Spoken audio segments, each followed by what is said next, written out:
Oh, it is Bite Size Thursday here at Off Slate Media, and today we're keeping on our Avatar train. If you paid attention, we are in book 3. We are on episode number 4, Sokka's Master. All right.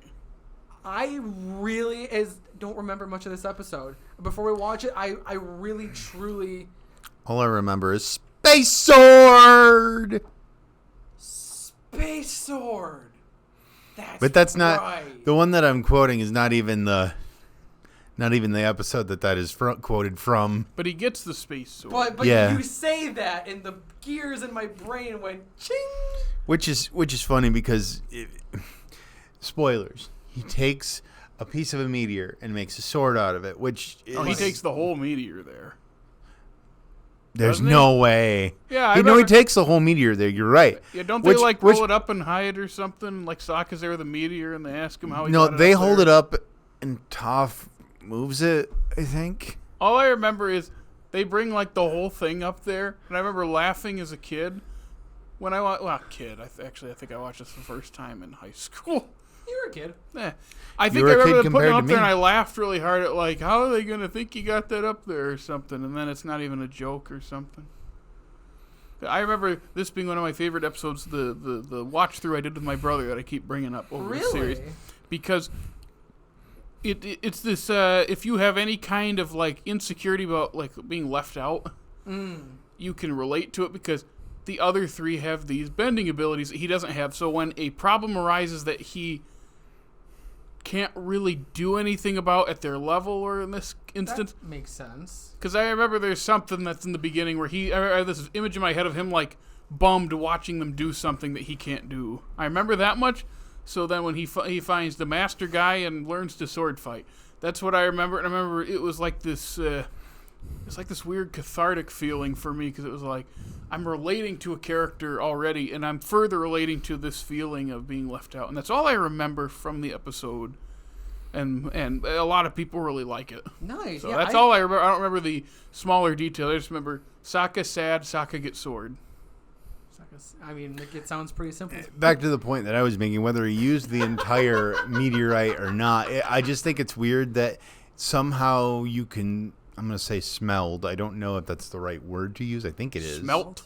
Smelled. With a T. Yeah. I think so. It's been a long time since I've done a smelling. I don't think he smelt it and then he dealt it. I don't know how easy it would actually be to smelt an unknown outer space ore Jake, into a sword. This is a world where people can bend elements. I think you're thinking about this too much. I think this is also, it goes back to my whole idea of why don't they understand that they're waterbenders, because they have blue eyes. The only people that have blue eyes. How do they know what grass was? Oh my god. Only waterbenders have blue eyes, just like only firebenders have orange eyes, just like only airbenders have gray eyes. We only have one example of that, but Toph has gray eyes. No, Toph's eyes are green with a layer of haze over them. Sorry, I'm Gotcha. dying over here. Jesus Christ.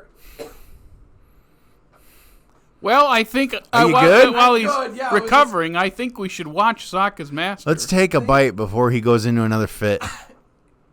Yeah. Take a bite.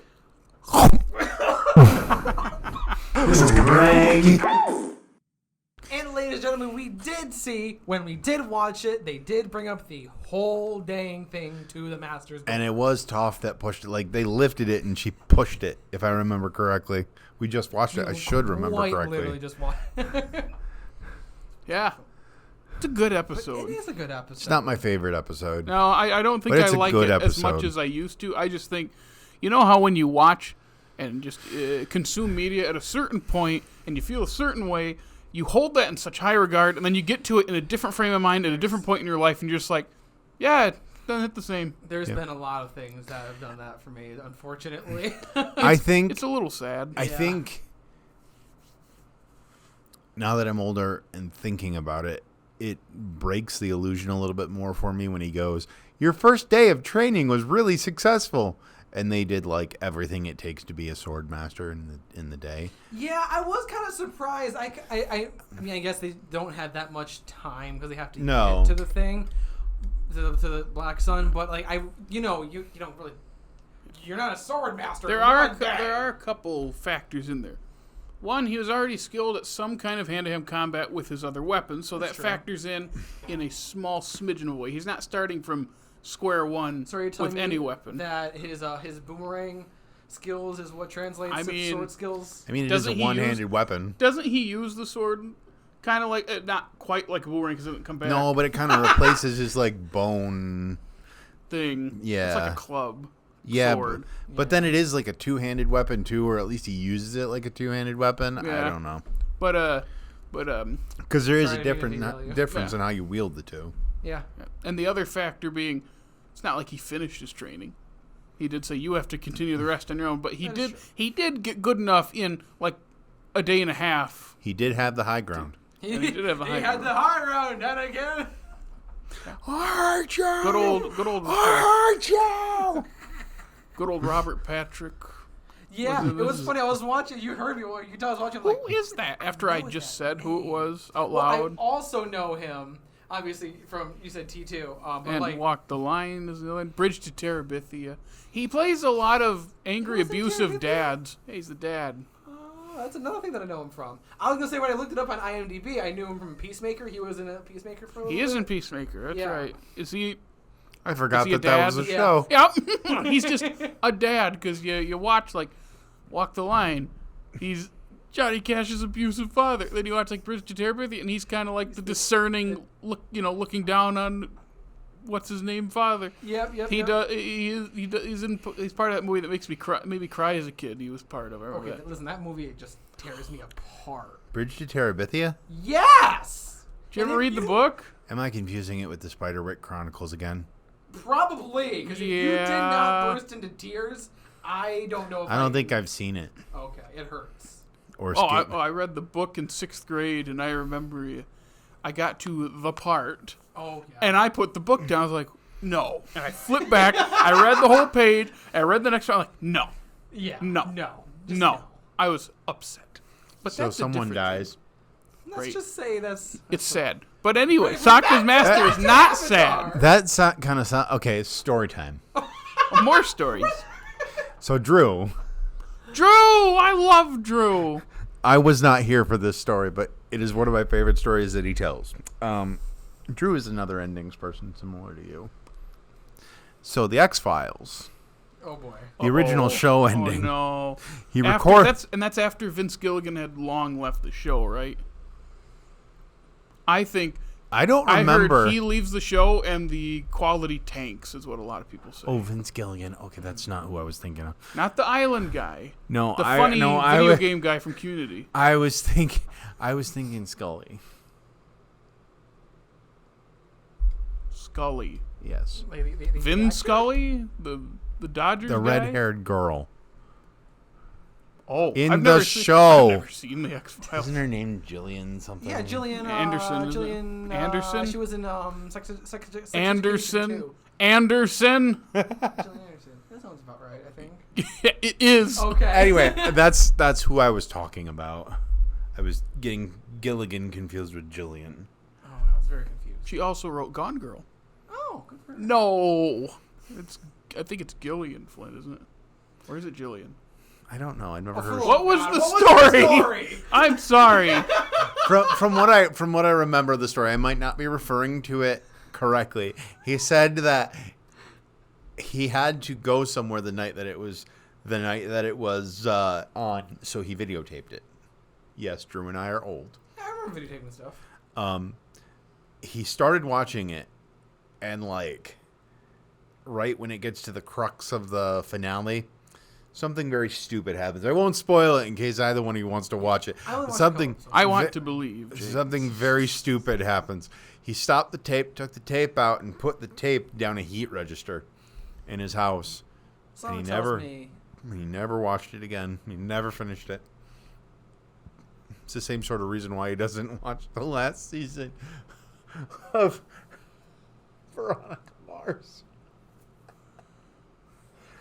What did that have to do with Avatar? Yeah. Nothing.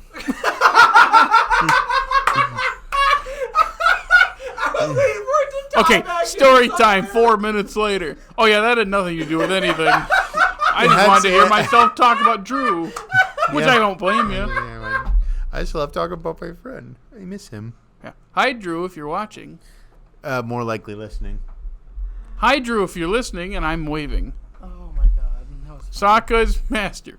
The one criticism I've heard from a YouTuber in the past was it was one of his least favorite episodes because he never felt like Sokka wasn't like a big part of the group, so him feeling left out all of a sudden was like random. And I remember sitting there going, what are you talking about? I felt that. Like, I mean, there's going to be an insecurity about him being the only non-bender in the group. Like, I can see where he's coming from, like, when it comes to friendship-wise. Like, obviously, they've always been good friends with Sokka. Like, that's, like, not a reason to feel out. But he felt outside of it because of his lack of bending. I just remember the criticism was, like, I know it's a whole episode about, like, giving him, some kind of thing to do to make himself feel better. Yeah, but they act like they haven't been relying on him for the entire show. Yeah, and then they spend the whole episode realizing, like, he is an essential part of this group. Because the other three are like, he's kind of the guy who's like fits that missing. And we always knew that, though.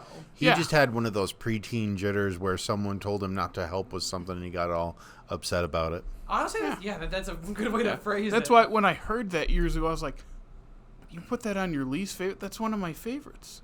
I don't know if it's still my favorite at this point because we haven't finished the show and there's some great episodes coming, and I didn't feel the same way, but I still really like this episode. We've already seen Jet, so... That's true. Obviously the best episode ever. Yeah. But that was one criticism I heard where I was like, and that's like the only person I've heard because most people really like this episode. Yeah. And I still really like this episode. Yeah, it's mostly good. I wish that instead of just having the rest of Team Avatar do quite literally nothing, maybe if they had to do a task or do something, and that's... they had to do a task. They had to survive without Sokka. Yeah, I think... But also, we're cutting back and forth to Iroh getting swole. That's a good point, though. So we don't have time. I forgot about swole. He definitely went to the gym. Like, holy crap. When that man, like, dropped his... It's going to sound really bad when I phrase this, but... When he dropped his robe. Dropped his garments. When he derobed and grabbed that bar. And when he derobed, it was just, like, muscle. Like, my man was ripped. Got some Adam Driver nipples.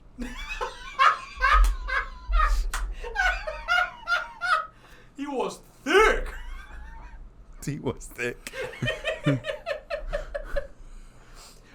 So yeah, I brought up while we were like, that. Wow, this is episode 4 of the season. And for those of you that watched ahead, this culminates in something in like the 11th episode. So it's like, wow, do we cut back to him in the next couple episodes? Maybe if Zuko's there again, I don't remember. What but I think happens is that he literally trains every single day. I don't know how, like, the actual days apart. That's the other thing. How did he get so swollen one day? Listen, when you are doing pull-ups from the top of, like, your cage. From your feet? From your feet. Listen, you are impeccable. And he could have been doing it before the episode starts. And after the episode. We're just seeing 1 or 2 days. This is also. This is the first time I think they mentioned lion turtles. Yeah. Also, yeah. I think it... And it was a quick name drop, too. Is it the first White Lotus reference we get outside of Iroh? Or was there one before that? I think it's it. First one. Because it's the third time. Because the first was just Iroh mentioning the piece, and it doesn't mean anything to us in yet. The pirate second, episode, right? or somewhere in there in the first season. And then the second one is in book 2 when Zuko and Iroh in the desert. That's the big reveal of this is a secret society. And then now we know it's some kind of secret society. We see that. It's interesting how they deflect from connecting that because they give the piece to a completely different group of characters. Yep. And even this time, I didn't think about it. Yeah, they did really, they're slowly piecing it together. Except I don't think from what I remember, I don't think they do much with the White Lotus. They really don't, no. Which, honestly, I would be curious to see. We need a White Lotus show. Wait, there is a White Lotus show. It's a great show, but a different. We've made this joke before. But again, we have 4 jokes, people, and we just keep retelling them. I would be curious to see if either the Netflix series or the new stuff that's coming out from the actual Avatar studio, if they dive more into this, because it's ripe for a bunch of cool stories. Yeah. But anyway, anything else to mention about this episode? Yeah. All right, it's a damn good episode, and if you liked what you hear and you want to see more, Jared, where can the good people follow us online? You can follow us on Facebook, Instagram, X, and the funny TikTok. Should I make us a Threads account too? All I'll say is, at this Can point we in then time, have our Threads account fight our X account? Yes. I'll just say that we've been saying Twitter for a while, and we fought it, and now I'm just going to start saying X. We're not going to change the logos in our little pop-up thing No. either. No. That's more because I'm too lazy to do it, and he doesn't know how to do it. And everybody knows our Twitter. It's still Twitter. I refuse to call it X. It's Twixer.